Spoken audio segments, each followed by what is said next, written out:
наурыз, ашық айтамыз, бұл діни мейрам емес. Мына алдымызда келе жатқан 22 наурызда діни мейрам емес, оны ашық айтамыз. Құранмен, сүннетпен бекітілген, міне осындай дін бұйырған мейрам емес. Бірақ кешегі 8 наурыз халықаралық әйелдер күні.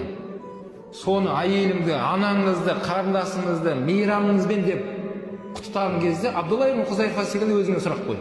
Құранға қарсы ма? Жоқ. 8 мартымен десем, сүннетке қарсы ма? Жоқ. Демек, не істейміз барып? Құттықтаймыз.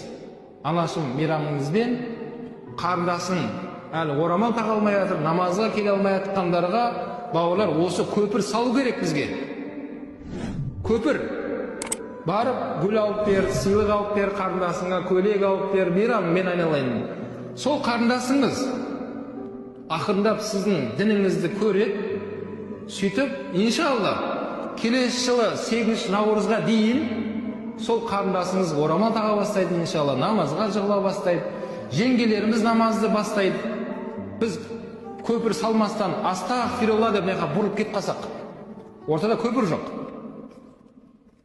Олар не деп айтады сізді? Уахабист деп айтады.